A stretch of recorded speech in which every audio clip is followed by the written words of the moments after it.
โอ้อันนี้คือที่เป็นรางวัลที่1เพิ่นมอบให้กรรมการแล้วเนาะครับเป็นควายที่มอบ30ลังบาเดียวโลนมอบให้ดนตรีน้ำ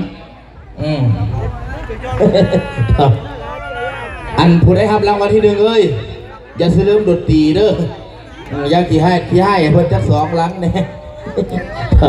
บ่เป็นเจ้ยกินของเราดอกข้าวเราให้ก็ได้กินข้าวเราบ่ให้ก็ธรรมดากิน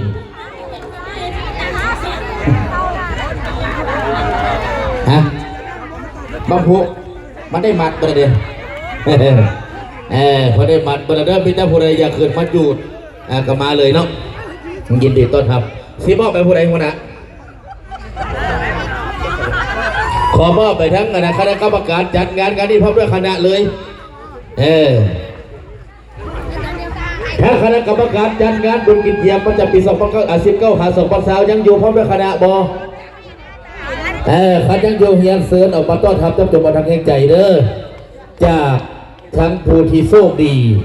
ได้ขับรางวัลที่รถจักรเวทห้อย1 คันเนาะเพิ่นก็ถือว่าบริได้รับแต่เพิ่นก็มีคิดใจมอบเป็นแห่งกินแห่งใจเป็นจำนวนเบียร์จำนวน6 ลังฝากให้ทางคณะกรรมการผู้จัดงานทั้งบุญกิจเยี่ยม2020ปีนี้เซิร์น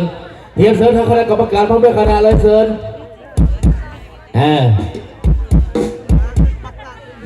ใจจดใจจ่อไม่เหลืออีก1 นาทีเด้อ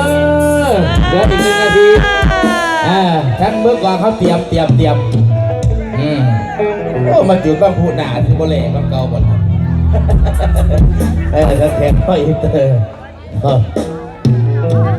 ยังเหลืออีก1 นาทีเท่านั้นขอเซิร์ฟทั้งคณะกรรมการกันสักคนออกมาต้อนรับจำจงมาทำให้กินให้แจกจากทั้งผู้ที่ได้ครับรางวัลที่1เนาะก็คือทำผู้โชคดีแล้วก็เป็นพิเศษเด้อทำพอทั้งผู้ได้หับพัดลมเด้อเสกเบิ้งสกอนเด้อย่านมันมีกินอย่างพาราใดหาไปเปิดอยู่ทั้งปลายตีนเด็ดขาดแต่เดี๋ยวบางทีมีกินนะต้องอ่านขอแนะนำขึ้นจากพิธีกรเพื่อเข้าไปละอ่านขอแนะนำแล้วก็ใส่สารการบุญอย่างครั้งแน่กับสกอนเนาะมันจะสีบ่มีกินพร้อมแล้วพี่น้องเขาตอนนี้เขาจะมานับถอยหลังไปพร้อมๆกันเพื่อฮับโซ่ปีใหม่2020มาฮอดแล้วเดี๋ยวนี้ปัจจุบันนี้วินาทีนี้นะเอาคันพร้อมแล้วเตรียมเด้อ10 9 8 7 6 5 4 3 2 1สบายดีปีใหม่เลยฝากคนเท้ามาแล้วขอให้ทุกท่านจงมีสุขถ้าท่านแข็งแรงพร้อมเจ็บแรงพร้อมใครจะถึงเอามาบนพร้อมไปกับเสียงเพลงของวันปีใหม่พร้อมทีมงานดนตรีมิตรภาพมิวสิกฝากกับทุกท่านออฟฟิเซอร์ทุกท่านHãy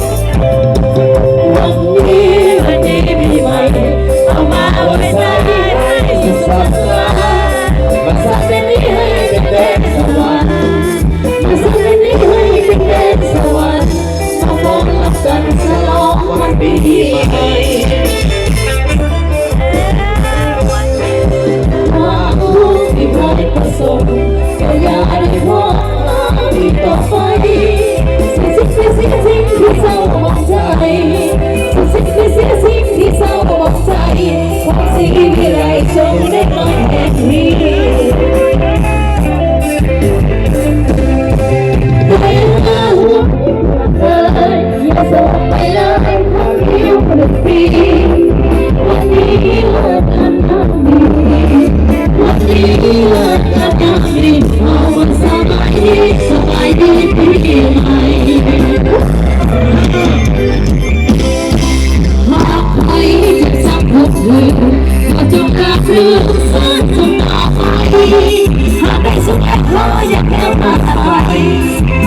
สุขแล้วพออย่าแค่ผ่านไปก็พอใส่ให้ทุกท่านโชคดีโอ้โชคดีร่ำรวยร่ำรวย2,000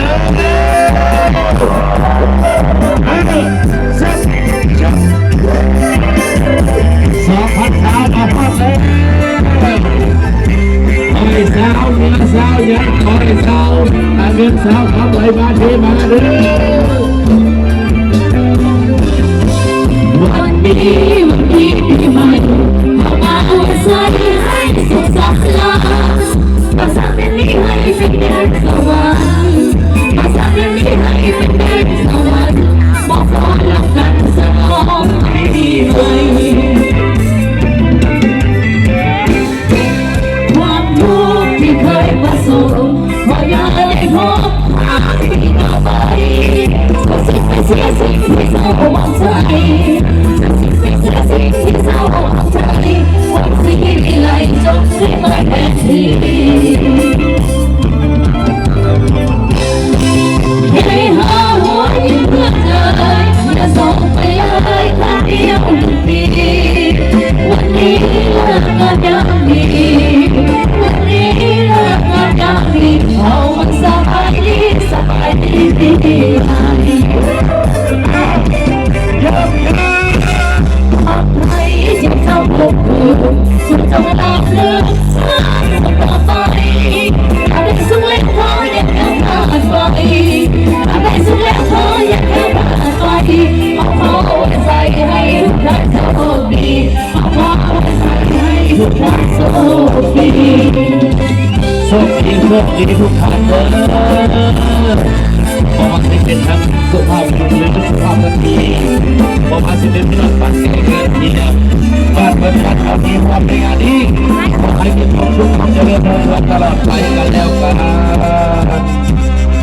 ตอนทำปี2000สายยาวจริงๆแล้วก็แล้วก็เสียเบ็ดจากทีมงาน